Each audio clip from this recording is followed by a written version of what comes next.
Let's start on chapter 4.2, related rates. This is interesting because it has lots of context and math modeling, taking real world situations, turning them into math. So it's not quite as abstract as other chapters sometimes. Let me remind you of two things we've done recently that kind of help us with this one. One is we asked what point minimizes the sum of the absolute distances to the values 1, 3, and 8.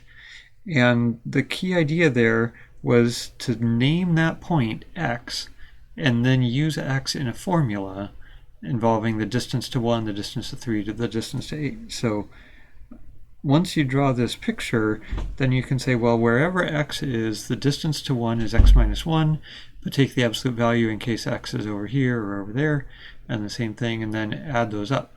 So again, name something, give it a mathematical name, and then use that in a formula. Similarly, if you have the question, what shape do you get for, if you say, look at all points where the sum, for that point, the sum of the distances to these two other points is equal to 8. If you name that point x comma y, then you have stuff you can use in the distance formula, and then you can write down a formula and add the distance d1 to the distance d2 and make sure that's equal to 8. So again, we're giving a name to something, a mathematical name, and then using that in a formula. What are some other common names in math and geometry in particular? Well, there's obviously x and y.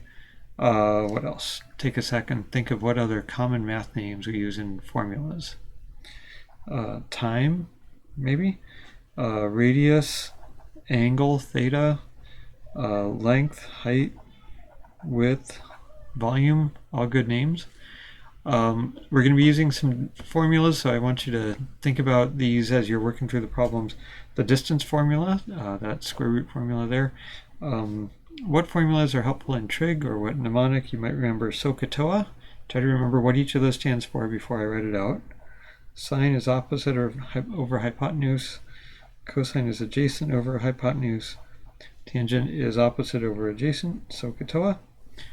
And then formulas for volumes of geometrical shapes, so things like spheres, cylinder, cone, box being one of the easier ones. Our book has a table of those in one of the kind of front cover or back cover, but you can also just Google formula volume of a sphere or something. All right, so let's get started on a problem.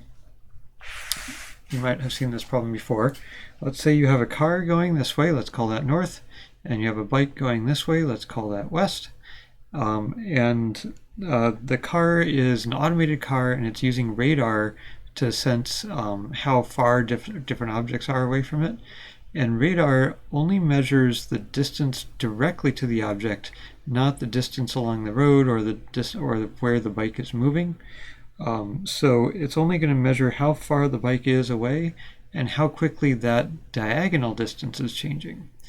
So what we'd like to do is say, knowing what our radar says about how that diagonal distance is changing, can we figure out how quickly the bike is going along the road this way?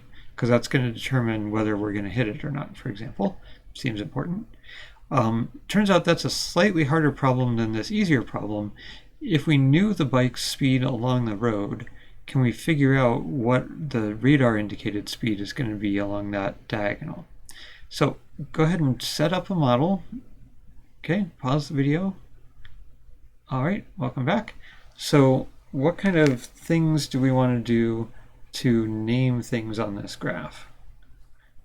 Well, let's draw a quick version again. We've got this, we've got this.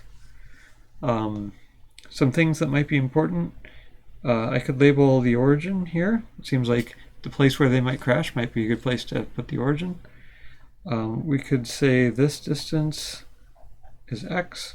We could say this distance is y. What else can we say? This distance, well, it's a hypotenuse if those roads are at a right angle, so we could call it h. You could also call it d, but there are other distances going on in the formula. So those are some basic geometric ideas. What else can we think about for this problem? Well, we can think about how fast the car is moving, how fast the bike is moving. So we could have like velocity of the car, velocity of the bike. Can we think about those in calculus terms? Is there a calculus way to say what's the velocity of the car or the velocity of the bike?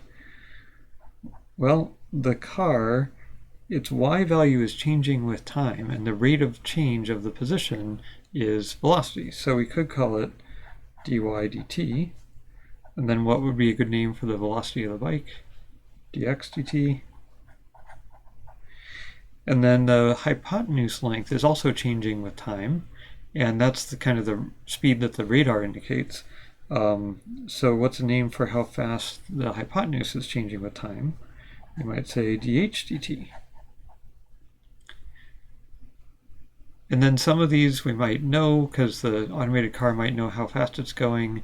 It might know what the radar is indicating. It wouldn't know what the car's actual speed, what the bike's actual speed along the road is. But in the easier problem, it would know that. All right, so now that we have that, try setting up a model, maybe even a spreadsheet. How would you set up a spreadsheet model? Maybe pause the video, come back. All right, so what can we do for a spreadsheet model? We could have time is usually a good thing to have.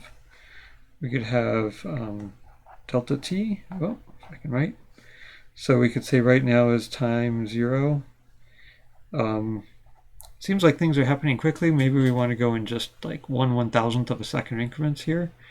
So delta t, we could say what's x, what's y, what's dx dt, dy dt, what's the hypotenuse, and what's dh dt. Let's just throw some numbers in here. Let's say that y is currently 10, x is currently 40, dx dt, and dy dt. Let's say the bike is really flying. It's going maybe 9 meters per second. Oh, sorry, that's 9 meters per second. And let's say the car is actually being fairly careful. Let's say it's going 4 meters per second. You can roughly double those to get miles per hour. It's not exact, but it's close enough for quick mental work. So now can you set up formulas for all that stuff? We'll do that in the next video.